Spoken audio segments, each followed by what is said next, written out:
A single shove in a crowded school hallway was all it took to expose a system built on lies. When a black teenage girl refused to bow to the school's golden boy, the bullies made one fatal mistake. They thought no one powerful would stand beside her.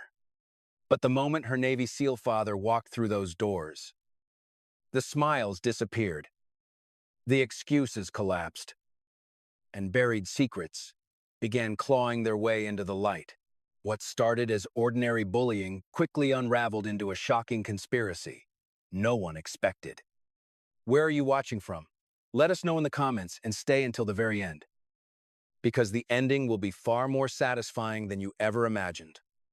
The second-floor hallway of Stonebridge Harbor Academy was packed with students rushing between classes when Amara Bennett stepped out of the physics lab carrying the drone she had spent nearly 4 months designing. Its lightweight carbon frame rested carefully across her arms, while a folder of technical drawings was pressed against her chest.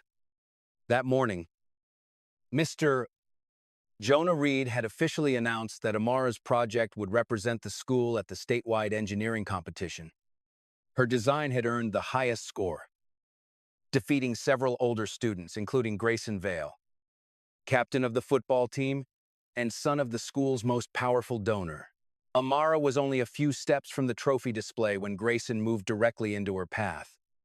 Eli Maddox stood beside him with his phone already in his hand. Derek Shaw leaned against the wall, while Sloan Mercer watched with an amused smile. "Congratulations," Grayson said, loud enough for nearby students to hear.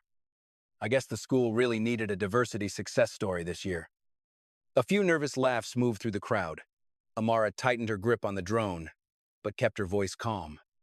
"The judges used scores, Grayson, not photographs for the school brochure." His smile hardened. Sloan suddenly stepped sideways and slammed her shoulder into Amara. The folder fell open, scattering diagrams across the polished floor. As Amara bent down to collect them, Eli raised his phone and began recording. Grayson placed one shoe on a page covered in Amara's handwritten calculations. "Withdraw from the competition," he said. "Tell Reed you're not ready." Amara slowly stood. "My project won because it worked. Yours lost because your father's money couldn't make it fly." The laughter stopped. Grayson's face flushed as students turned toward him, waiting to see what he would do. Humiliation was something he could not tolerate, especially in front of an audience. He shoved Amara with both hands. Her shoes slid across the stone floor. Her shoulder struck the ground first, sending a sharp wave of pain through her arm. The drone flew from her grasp, smashed into the wall, and broke apart beneath the championship photographs of Grayson's football team. For 1 second, the hallway was completely silent. Then someone laughed.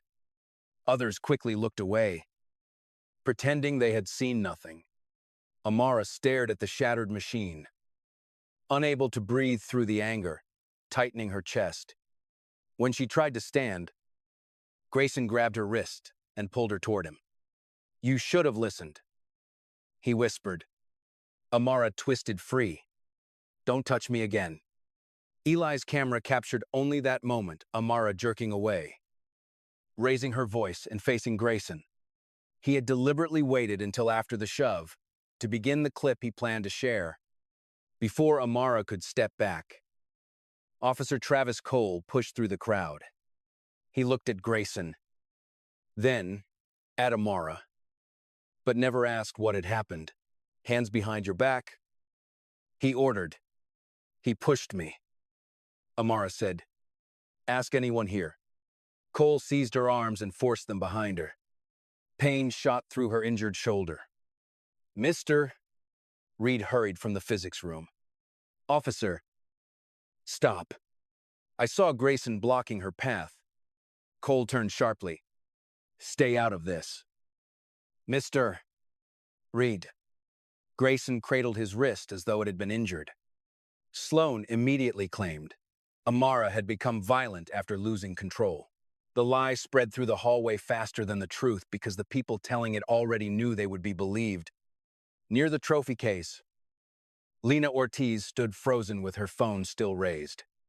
She had been filming Amara's drone before the confrontation began, which meant her video contained everything: the insult, the demand, the shove, and Grayson grabbing Amara's wrist. Lena looked down at the screen. Then across the hallway, Eli was staring directly at her phone. His expression changed when he realized she had recorded the entire attack.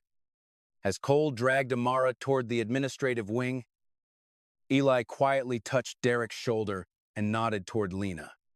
Both boys began following her as she moved toward the west stairwell. Amara looked back and saw them disappear through the door behind her friend. "Check the hallway cameras," she demanded. Cole did not slow down. "Cameras don't decide who is right," he said coldly. "My report does." Grayson walked close enough to Amara that only she could hear him. "Tomorrow, you won't be a student here anymore." Before Cole pushed her through the disciplinary office door, Amara managed to pull her phone from her pocket. With trembling fingers, she sent her father one message: "Dad, they're framing me." Across the city, Mason Bennett stood in the middle of a special warfare training exercise. When the message appeared on his screen, he read it once, removed his headset, and walked away without explanation. 20 minutes later, the glass doors of Stonebridge Harbor Academy opened, and the man who entered made Officer Cole drop the pen from his hand.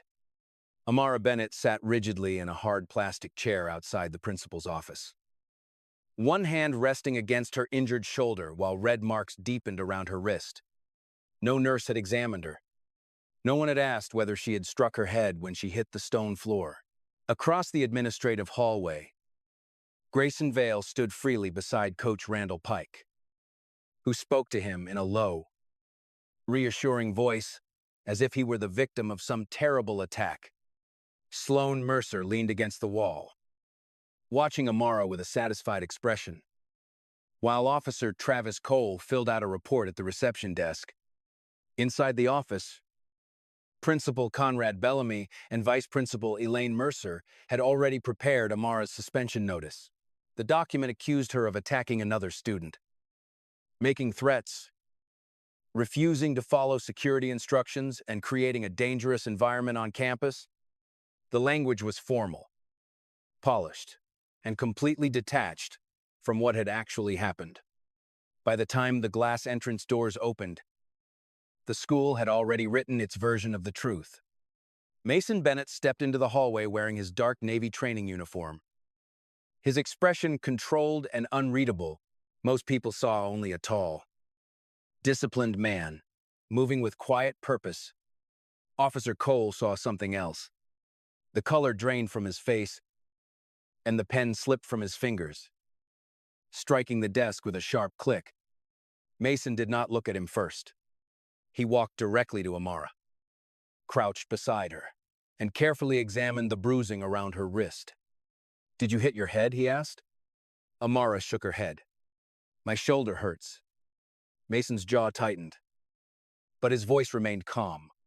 He rose and faced the adults gathered around them, who examined her before writing a report that called her a threat. No one answered.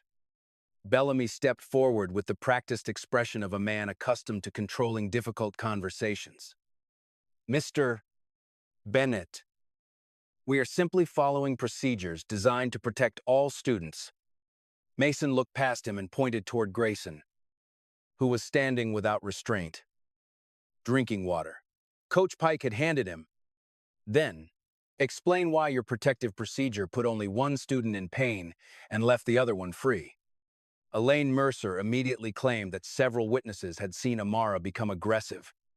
Mason asked for their names, written statements, and the hallway recording. Bellamy hesitated before saying the cameras had lost signal for 7 minutes. "Which 7 minutes?" Mason asked. Bellamy glanced at Elaine before answering. The failure had supposedly begun less than a minute before Grayson shoved Amara and ended shortly after Officer Cole restrained her. Mason let the silence sit long enough to make everyone uncomfortable. "Show me the technical error log." Bellamy began explaining that internal records could not be released immediately. But a young technology assistant named Theo Park appeared at the far end of the hallway carrying a tablet. He had clearly heard enough. There wasn't a signal failure, Theo said. The system never went offline. Elaine turned on him instantly. You were not asked to participate in this discussion. Theo stopped. But the damage was done. Mason looked from the tablet to Bellamy. Cameras that never lost power could not accidentally lose exactly 7 minutes. Someone had accessed the footage. Cole finally stepped away from the desk. You should take your daughter home before this becomes worse. Mason turned toward him, and recognition passed between them like a blade. 7 years earlier, Mason had testified during a military investigation after Cole altered a report involving the assault of a civilian. That testimony had ended Cole's career in the military police. Cole's mouth tightened. You always believed you were some kind of hero. Mason's answer was quiet. No. I just remember people who lie in official reports. Several students nearby stopped pretending not to listen. Cole took a step forward, but Bellamy quickly intervened. At that moment, Grayson pulled out his phone and called his father, Victor Valle, owner of Vale Shield Security and the Academy's largest financial donor. He spoke only a few sentences before handing the phone to Coach Pike. Less than 5 minutes later, Bellamy received a call of his own. His tone changed immediately. The rigid accusations disappeared, replaced by careful phrases about cooperation and internal review. He suggested that Mason take Amara home while the school examined the incident privately. Mason read the suspension document, then placed it back on the desk. I'm not signing a statement built on evidence you refuse to preserve. Bellamy warned him that refusal could delay the investigation. No, Mason replied, deleting footage delays investigations. Refusing to endorse a lie does not. Mason helped Amara stand and guided her toward the exit. As they passed Theo, the young technician pretended to drop a folded maintenance slip. Mason bent to pick it up, and Theo pressed it into his palm without making eye contact. Outside the building, Mason opened the note. 2 lines had been written in hurried black ink. The camera never failed. Someone logged in from the vice principal's office and deleted the footage at 1017. They are deleting the backup copies now. Mason looked back through the glass doors at Bellamy. Elaine and Cole, standing together in the hallway. They had only a few hours before the remaining evidence disappeared. But somewhere else inside the school, another danger was already unfolding. In the west stairwell, Lena Ortiz clutched the phone containing the only complete video of the attack while Eli Maddox and Derek Shaw blocked both exits. Lena Ortiz barely reached the west stairwell before Eli Maddox caught the door behind her. Derek Shaw moved ahead and planted himself at the lower exit, trapping her between 2 flights of concrete stairs. Lena tightened her grip on her phone. Eli did not bother pretending this was a conversation. He told her he knew she had recorded the entire hallway attack and demanded that she hand over the device. Lena refused. Derek avoided her eyes, but he did not move away from the door. Eli stepped closer and reminded her that her mother worked for a shipping company recently acquired by one of Victor Vale's subsidiaries. If the video reached anyone outside the school, he said, her mother might suddenly become unnecessary. Sloan Mercer arrived moments later, wearing the calm smile of someone who preferred bribery before force. She promised Lena a position on the student council, a glowing recommendation and access to the social circles that had always excluded her. All she had to do was delete one video. Lena still refused. Eli ripped the phone from her hand. When she would not give him the password, he threatened to send a message accusing her of helping Amara plan an attack. Frightened and outnumbered, Lena unlocked the screen. Eli deleted the video, emptied the recently deleted folder and checked the cloud application before tossing the phone back. Then he warned her that silence was the only reason her family still had a future at Stonebridge Harbor. By lunchtime, Eli's edited clip had already spread through the school. The video began after Grayson shoved Amara and showed only her jerking her wrist free, raising her voice and facing him angrily. Its caption read, "New girl attacks football, captain out of jealousy." Sloan created an anonymous account and posted a fabricated story claiming Amara had been expelled from her previous school for fighting. Hundreds of comments followed. Students who had never spoken to Amara called her violent, unstable, and dangerous. Some praised Grayson for showing restraint. Others demanded that Amara be permanently removed before she hurt someone else. The school administration made the situation worse by emailing parents that it was investigating an incident of violence initiated by a newly enrolled student. No name was included, but everyone already knew who the message referred to. At home, Amara watched strangers turn the worst moment of her morning into entertainment. She began typing a response, intending to explain every detail. But Mason stopped her before she could post it. He warned that anything she wrote could be cropped, misquoted, or used to support the version of events already being built around her. Amara slammed the phone onto the kitchen table. "I was pushed to the floor, but I'm the one who has to stay quiet." Mason did not tell her to calm down or pretend the situation was fair. "They are trying to make you react exactly the way their story says you will," he said. "Do not give them the ending they wrote for you." Lena returned home sick with guilt. She locked herself in her room and opened the tablet her younger brother used for games. Months earlier, she had connected it to her phone, so family videos would synchronize automatically. The hallway recording was there in full. It showed Sloan knocking down Amara's papers, Grayson demanding she withdraw from the competition. The shove, the broken drone in his hand, clamped around Amara's wrist. Lena nearly cried with relief. She began preparing the file to send to Amara. But her mother's phone rang in the next room. The conversation lasted less than 2 minutes. When it ended, her mother stood motionless beside the kitchen counter. Her supervisor had informed her that she was under review for unspecified ethical concerns and should not report to work until further notice. Lena understood immediately. Eli's threat had not been empty. Victor Vale's influence could reach beyond the school and into her family's ability to pay rent. She closed the message to Amara without attaching the video. Back at Stonebridge Harbor, Mr. Jonah Reed attempted to submit a written statement confirming that Grayson had blocked Amara's path before the confrontation. Elaine Mercer returned the document and ordered him to replace that sentence with the phrase, "I did not observe the complete sequence of events." Reed refused, pointing out that he had seen enough to know Amara had not initiated the conflict. Elaine calmly reminded him that his teaching contract would be reviewed at the end of the semester and that accusations of bias could damage his career. Reed left her office with the original statement still in his hand, but now fully aware that the administration was not trying to discover what happened. It was trying to control who was allowed to describe it. That night, Mason received an anonymous email containing a single image captured from the hallway camera.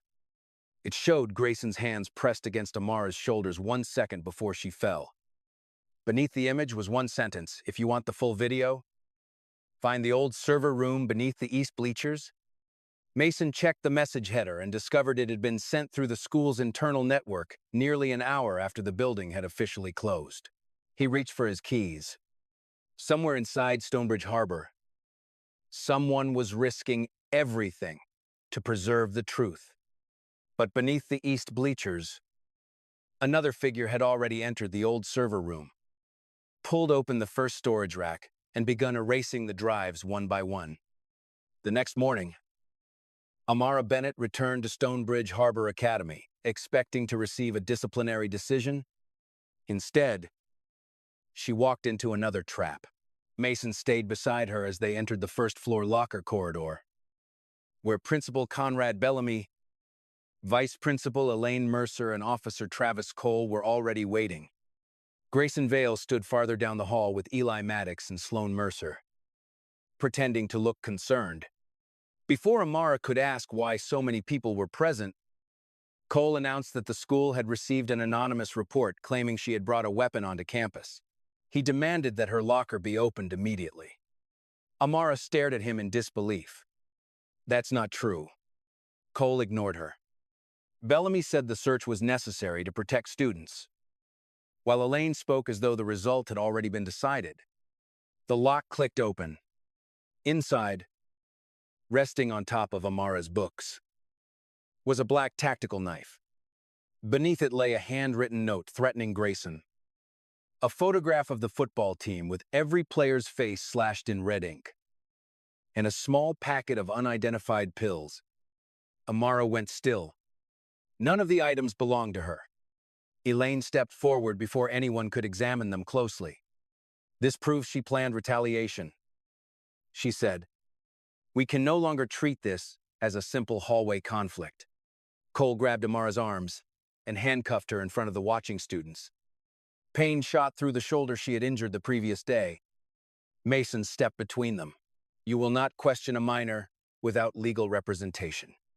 Cole replied that the school had the authority to act when student safety was threatened. Grayson stood nearby with one hand over his mouth, performing fear for the adults while a smile flickered at the corner of his lips. Lena Ortiz watched from beside the stairwell. She had seen Eli near Amara's locker before classes began, crouched low as if working on the lock. She opened her mouth to speak, but Sloane turned toward her and quietly said her mother's name. Nothing more was needed. Lena looked down and remained silent. Mr. Reed protested that the search should stop until police arrived. But Elaine told him he was interfering with an active safety procedure. Mason did not argue with her. His attention had shifted to the knife. Near the base of the handle, almost hidden beneath the grip, was a tiny engraved serial number, followed by the letters VSS. Mason recognized the marking immediately. Veil Shield Security issued equipment with that code to its private security teams. The knife was not a common retail model. It belonged to the company owned by Grayson's father. Mason pointed to the engraving. Cole quickly took the knife and moved it out of view. That number means nothing. Mason demanded that every item be sealed, photographed and tested for fingerprints. Cole replied that he had already wiped the blade for safety. The hallway fell silent. By cleaning the weapon before it could be processed, he had destroyed the most obvious trace evidence and broken the chain of custody. Mason looked at him carefully. You removed fingerprints before investigators arrived. Cole's confidence weakened. Bellamy stepped in, claiming it had been a precaution. But the explanation only made the situation worse. Detective Naomi Cross arrived minutes later, after the school reported a possible weapon. At first, she relied on Cole's written account and treated Amara as the primary suspect. Mason calmly showed her the serial number, explained its connection to Veil Shield, and told her the knife had already been wiped. Naomi's expression changed. She ordered Cole to stop handling the evidence and instructed the school not to move anything else. Elaine immediately tried to prevent her from checking the cameras near the lockers, insisting student privacy rules required administrative approval. Naomi looked at her. You called the police because you said there was a weapon. You do not get to invite an investigation and then decide which evidence we may see. For the first time, Elaine had no quick answer. Mason examined the locker more closely. Fresh scratches surrounded the lock, and the metal plate had been forced slightly away from the door. Amara confirmed it was not the same lock she had used the previous day. Theo Park was brought down from the technology office and explained that master access to the lockers was limited to 3 people: Bellamy, Elaine, and Cole. Naomi wrote down every name. Bellamy began insisting that dozens of staff members could have borrowed the key, but Theo shook his head. Each use was supposed to be logged. Before Naomi could request the access record, the fire alarm exploded through the building. Students began shouting as smoke rolled from the technical wing. Theo looked toward the ceiling, suddenly terrified. The backup camera room, He said, "That's where the archived footage is stored."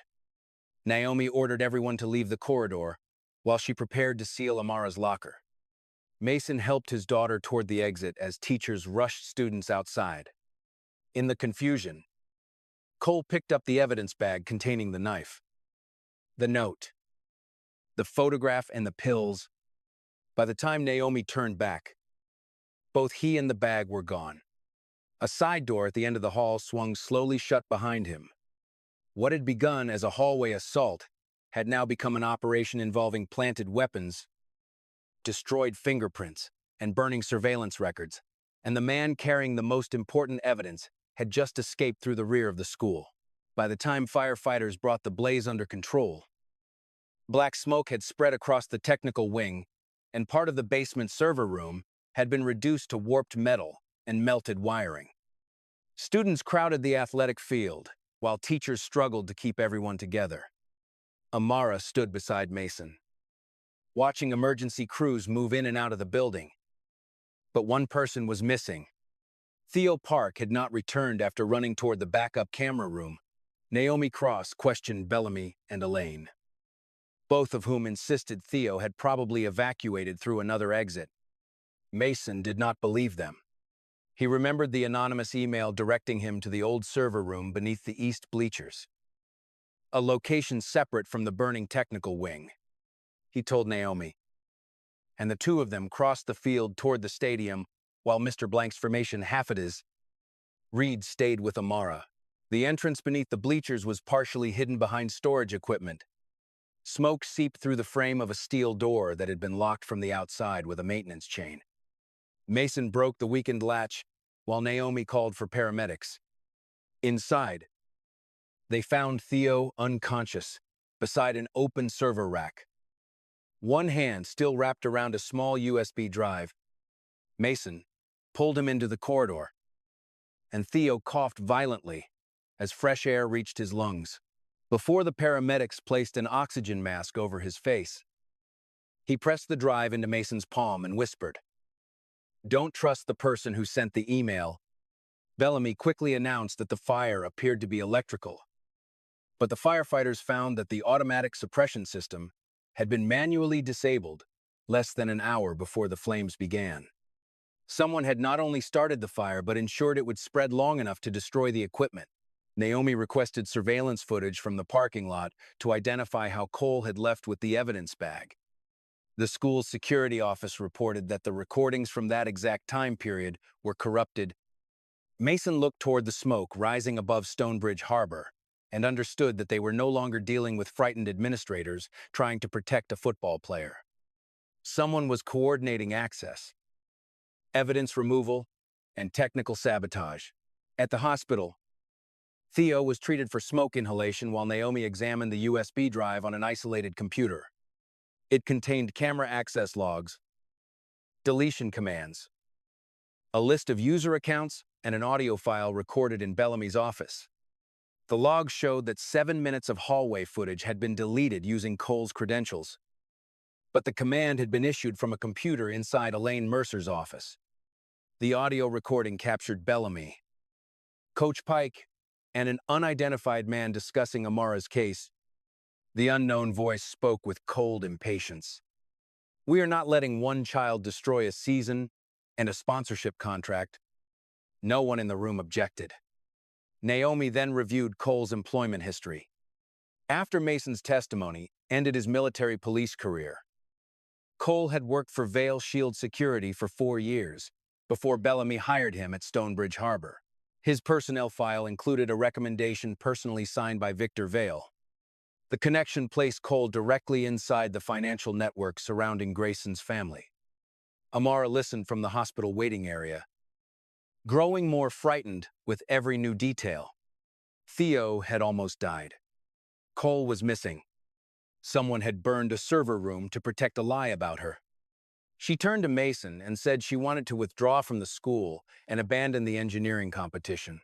"I don't want to win if someone else has to get hurt," she said. Mason sat beside her. "Leaving now will not erase their report. They will use it to say, 'You brought a weapon, threatened a student, and ran when the truth came out. Amara looked away. "Then what are we supposed to do?" Mason answered quietly. "We did not choose the price of this. The people who created the lie chose it when they decided everyone else was expendable." Naomi's technician recovered the routing data from the anonymous email. Theo had not sent it. The message originated from a student account belonging to Derek Shaw, one of Grayson's closest friends. Derek had secretly directed Mason toward the old server room. Naomi immediately tried calling him, but his phone went unanswered. Seconds later, Amara's phone vibrated with a live video notification from Derek's account. She opened it and saw him on the floor of the athletic equipment room, his lip bleeding. Grayson held him by the collar while Eli stood beside the locked door. "You emailed her father," Grayson said. "Now you are going to tell everyone. Amara paid you to lie." Derek shook his head. Eli raised the phone closer as Grayson pulled him upright. Then there was a violent impact. The image spun sideways, and the screen went black. Mason was already running toward the exit when he realized Amara was no longer beside him. She had seen the location in the video and left for the gym before anyone could stop her. Amara reached the athletic wing before Mason or Detective Naomi Cross could stop her. The main gym was nearly empty, its lights humming above rows of folded bleachers. But the door to the equipment room stood slightly open. She heard a muffled groan from inside and stepped through. The door slammed behind her. Eli Maddox turned the lock, while Grayson Vale stood in the center of the room holding several sheets of paper. Derek Shaw lay on the floor beside a rack of football pads, one side of his face already swelling. Sloane Mercer watched from near the wall. Balbutiant. Grayson held out the document and ordered Amara to sign it. The statement claimed she had attacked him in the hallway, paid Derek to plant the tactical knife in her own locker, instructed her father to threaten school employees, and lied about the edited video online. At the bottom was a prepared signature line beside her name. If she refused, Grayson said, Eli would release a recording of Derek supposedly admitting that Amara had bribed him to create the entire scandal. Amara looked at Derek. His eyes told her the confession had been forced. "I'm not signing anything," she said. Eli raised his phone and began recording. Grayson smiled because her refusal was exactly what he wanted. He stepped closer, insulted her, shoved Derek with his foot, and told Amara that if she was as strong as everyone claimed, she should prove it by hitting him. That was when she understood the trap. They did not only want a signature, they wanted footage of her losing control so they could erase everything that had happened before it. Amara forced herself to breathe slowly. She scanned the room for another exit. But the rear door was blocked by stacked equipment. The emergency release panel was mounted beside the main entrance, too far away to reach without crossing Grayson's path. She moved toward the fire alarm, but Coach Randall Pike suddenly entered through the side corridor. For one hopeful second, Amara thought an adult had come to stop them. Instead, Pike closed the door behind him. "Sign it," he said. "One student can transfer. An entire football program cannot." His words changed the situation completely. This was no longer a group of frightened teenagers trying to protect themselves. An adult employee of the school was actively helping them force a confession. Grayson picked up Amara's engineering folder from a nearby bench. He removed the blueprints for her rebuilt drone, tore them down the middle, and dropped the pieces at her feet. Then, he shoved her backward into a metal storage rack. Derek tried to stand, but Eli struck him and sent him down again. Amara's anger surged, but she refused to give them the image they wanted. Instead, she grabbed a heavy metal training ball from an open equipment crate and threw it not at Grayson, but at the emergency release button beside the door. The ball struck the panel, triggering the alarm system. Red lights flashed, and the electronic lock released with a loud click. Grayson lunged toward her and raised his fist. Before he could swing, the door opened behind him. Mason Bennett stood in the entrance, with Naomi only a few steps away. Every person in the room froze. Mason saw Derek on the floor, the torn blueprints, Eli's phone, and Grayson's raised hand. He did not touch anyone. He simply looked at Grayson and said, "Lower your hand before you create the final piece of evidence against yourself." Grayson slowly obeyed. At that moment, Lena Ortiz rushed into the room carrying her brother's tablet. She had finally chosen to bring the original video to Naomi. The recording showed the entire hallway confrontation, Grayson blocking Amara, Sloane knocking down her papers, the shove, Amara's fall, and Cole waiting until she reacted before intervening. But there was another detail no one had noticed before. In the background, Coach Pike stood in the doorway of the athletic corridor and made a small hand signal toward Cole, telling him to wait before stepping in. Naomi ordered everyone to remain where they were. Derek regained consciousness and struggled to sit up. He said Grayson had arranged the intimidation, but the order to plant the knife had come from Vice Principal Elaine Mercer. She wanted the school board to believe Amara had escalated the dispute into a weapons threat so the academy could expel her immediately and bury the hallway video. Naomi called officers to detain Elaine, but the response came too late. Elaine had already left campus carrying 3 years of disciplinary records from the locked administrative archive.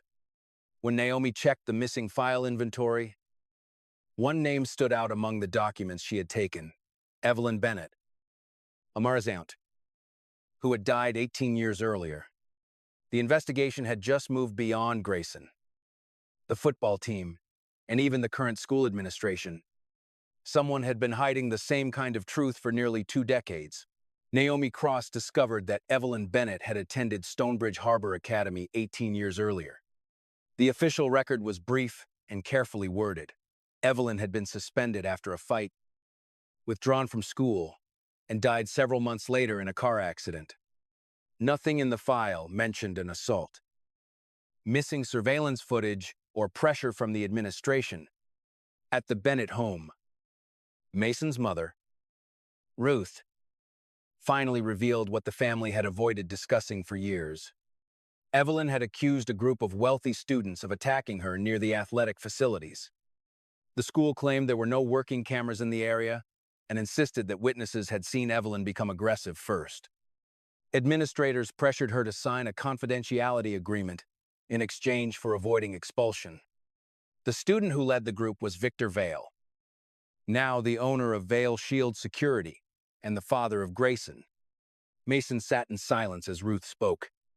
He admitted that he had known his younger sister left Stonebridge after trouble, but he had never been told how completely the school had turned the case against her. The realization struck him with visible force. He had enrolled Amara in the same academy that had destroyed Evelyn's credibility. Amara listened and saw the pattern with terrifying clarity. Evelyn had been attacked, blamed, disbelieved, and erased. The camera had disappeared. Her records had been rewritten. A powerful family had intervened. Amara was not facing a new scandal. She had stepped into an old machine that had been operating for nearly 2 decades. From his hospital room, Theo Park continued recovering damaged data from the school's archive system. He found an old index that administrators had failed to delete completely. It listed at least 19 cases with similar language, most involving minority students or students attending Stonebridge on scholarship.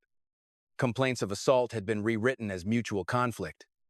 Students who challenged staff were described as uncooperative. Forced departures became voluntary transfers, while trauma caused by harassment was reduced to personal psychological concerns. Mr. Reed reviewed several entries and recognized names of former students whom teachers had been told were simply not a good fit for the academy. The documents showed that Stonebridge had not protected one bully or one football season. It had developed a repeatable process for turning victims into disciplinary problems while shielding students connected to donors. Naomi traced Elaine Mercer's vehicle to a warehouse registered to Vale Shield Security. Elaine was gone when investigators arrived. But the building contained dozens of sealed boxes filled with student disciplinary files, witness statements, and confidential medical records. A private security corporation had been storing school documents illegally for years. Some files had handwritten instructions attached to them: delay, revise, settle privately, remove from digital archive. In the back of the warehouse, several boxes had been partially burned, suggesting someone had tried to destroy them before fleeing. Amara searched through one damaged container marked with Evelyn's graduation year. Beneath scorched folders, she found a small cassette tape labeled E. Bennett Student Statement. Naomi located an old recorder and pressed play. Static filled the room before Evelyn's young voice emerged. Frightened, but steady. Victor Vale said that if I told anyone what happened, the whole school would believe I attacked them. Ruth covered her mouth. Mason lowered his head.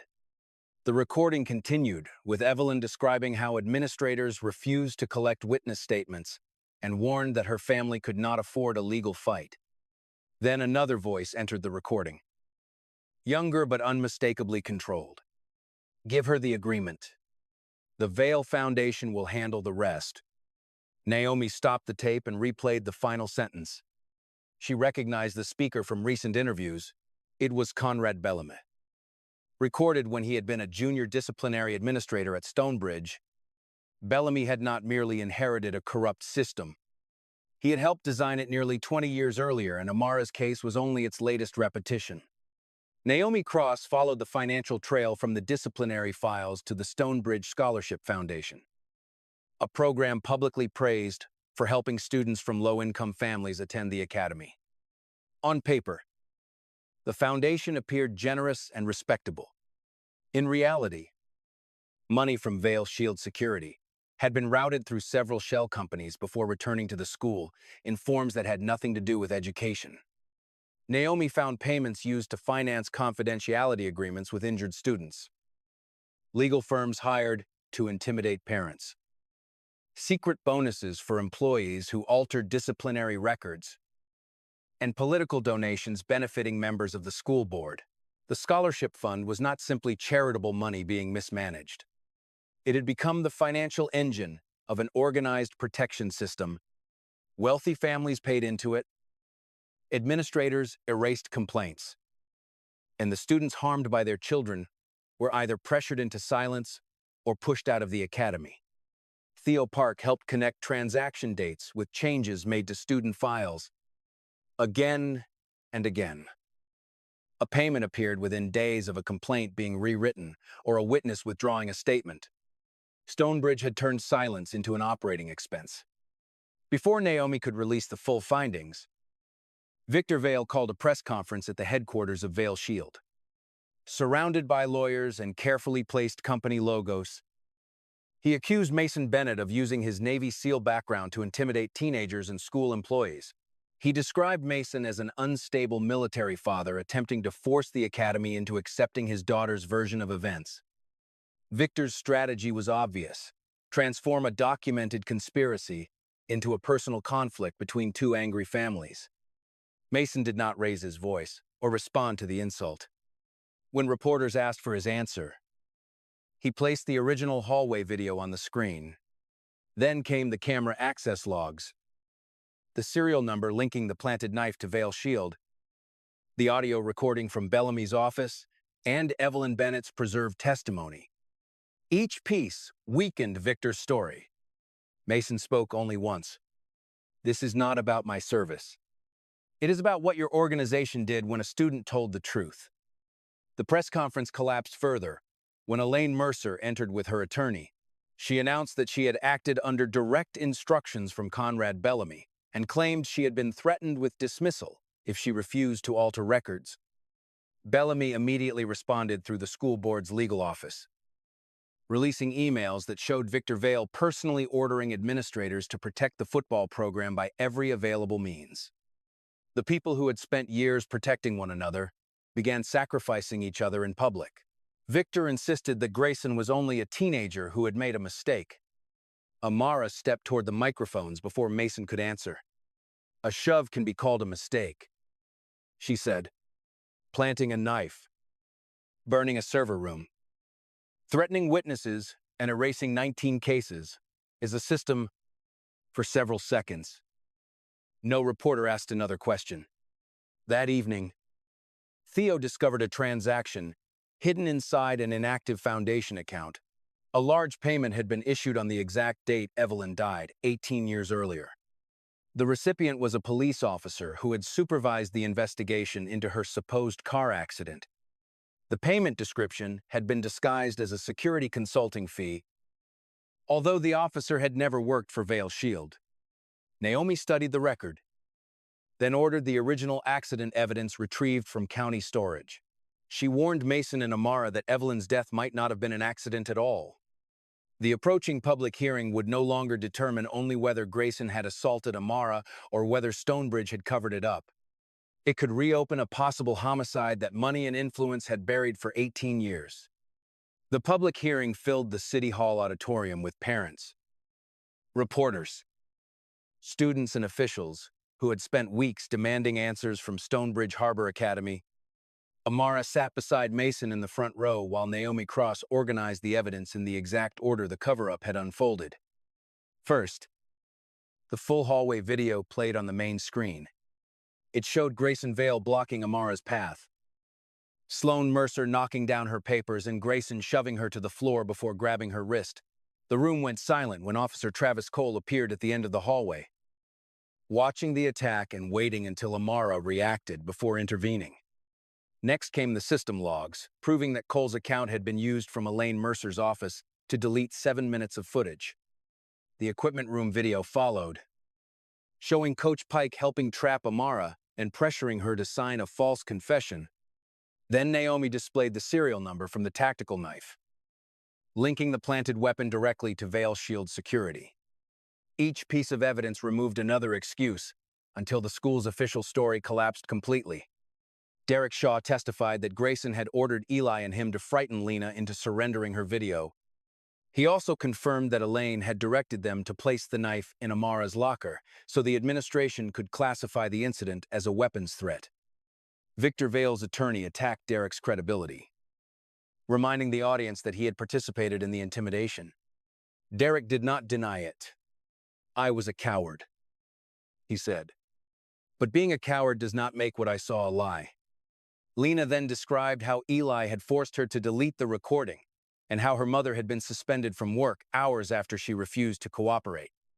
Theo Park presented the archive containing 19 altered student cases, showing how assaults had been rewritten as mutual conflicts and forced transfers had been labeled voluntary. Mr. Reed confirmed that Elaine had ordered him to weaken his witness statement. The hearing was no longer about conflicting memories. It was about a documented system. The pressure finally broke the students who had protected Grayson. Sloan turned against her mother and admitted Elaine had helped operate anonymous accounts used to smear students who filed complaints. Eli surrendered his phone records, which included messages from Grayson instructing him exactly where to begin the edited hallway clip and what caption to post. Grayson stared at the evidence, then turned desperately toward Victor. "Dad, say something." Victor did not look at him. He leaned toward his attorney and asked whether the family's assets were protected. In that moment, Grayson understood that his father had never protected him out of love. He had protected a name, a business, and a network of influence. Grayson had simply been useful. When Amara was invited to speak, she did not demand revenge. She asked the board to reopen every concealed complaint, contact every student who had been forced out, and restore every record that had been rewritten. Before the chair could respond, the rear doors opened. Naomi entered with federal agents carrying arrest warrants. Victor Vale was charged with bribery, fraud, and obstruction of justice. Bellamy faced charges for destroying and altering records. Elaine was arrested for planting evidence and threatening witnesses. Cole was charged with falsifying reports and corrupting the chain of custody. Coach Pike was taken into custody for coercion and obstruction. Naomi also announced that Evelyn Bennett's death had officially been reopened as a criminal investigation. As officers led him away, Victor looked at Mason and said, "You think you won? This school will collapse, and everyone will blame your daughter." Amara stepped forward before Mason could answer. A place that survives only because people are forced to stay silent should have collapsed years ago. 3 months later, Stonebridge Harbor opened its doors again, but it was no longer the school Amara had first entered. 3 months after the public hearing, Stonebridge Harbor Academy reopened under a new administration. The polished hallways looked familiar, but the system behind them had changed. Grayson Vale had been expelled and now faced charges of assault, intimidation, and conspiracy to plant evidence. Eli Maddox received a long-term suspension and was required to cooperate with prosecutors. Sloan Mercer entered a community accountability program after admitting her role in the smear campaign. Derek Shaw received reduced consequences because he had provided evidence, but he was not allowed to escape responsibility for helping threaten Lena Belame. Hélène Mercer. Travis Cole and Coach Pike were formally prosecuted. Victor Vale remained under federal investigation for bribery, money laundering, and obstruction of justice. Most importantly to the Bennett family, Evelyn's death was reopened after investigators found signs that the original accident inquiry had been manipulated. Justice had not arrived all at once. But the people who once controlled every report and camera no longer controlled the investigation. The Academy adopted reforms designed to prevent the same machinery from operating again. Surveillance footage was placed under the management of an independent company. No single employee could delete or alter recordings. Every serious act of violence had to be reported to an outside authority. And financial donors were banned from participating in disciplinary decisions. New protections covered witnesses and their families. While old student records were reviewed by an independent panel, a compensation fund was established for students who had been pressured into silence or forced to leave the school. Lena Ortiz became the student representative on the new safety committee. Theo Park was appointed to oversee the independent data system he had nearly died trying to protect. Mr. Reed continued mentoring Amara in aerospace engineering. Derek publicly apologized, then began helping investigators contact students involved in earlier cases. Naomi Cross continued working on Evelyn's reopened investigation, knowing the final truth might take much longer to uncover. Amara returned to the statewide engineering competition with a rebuilt drone, made partly from the surviving pieces of the model Grayson had destroyed. She named the project Black Box. It was more than an aircraft. The system stored flight data across several protected locations, making it impossible for one person to secretly erase the record of what had happened. During her presentation, Amara explained that technology could not make people honest, but it could make dishonesty harder to hide. The judges awarded her first place. When her name was announced, Mason stood at the back of the auditorium in an ordinary shirt, without his training uniform or military insignia. For once, no one was looking at him. Every eye was on Amara. After the ceremony, she asked him why he had not hit Grayson in the equipment room, even when the boy had raised his fist. Mason looked at the trophy in her hands. Because the moment you use strength for revenge, they use that moment to erase everything they did before it. Then he added, "You did not win because your father was a Navy SEAL. You won because you refused to let them decide what kind of person you would become." On the day Grayson shoved Amara to the floor, he believed power meant making an entire hallway afraid of him. When Mason Bennett later walked through the academy doors, people did not fall silent because they feared a Navy SEAL. They fell silent because, for the first time, those who had controlled the truth understood. They could no longer delete it. Amara rose from the same place where she had been pushed down without carrying a fist, demanding revenge, or becoming the person they had accused her of being. She carried evidence, and sometimes that is the only weapon powerful enough to make an entire system freeze. As this story comes to an end, one truth remains impossible to ignore. The strongest people are not always the ones who throw the hardest punch. They're the ones who refuse to let lies become the final verdict. Amara didn't defeat a broken system with violence. She defeated it with courage, evidence, and the determination to stand back up after being pushed down. If you had been standing in that hallway, what would you have done? Would you have spoken up or stayed silent? Let us know in the comments below. And don't forget to like this video, share it with your friends and family, and subscribe to the channel for more powerful stories of justice, courage, and unforgettable endings. Thank you for watching, and we'll see you in the next story.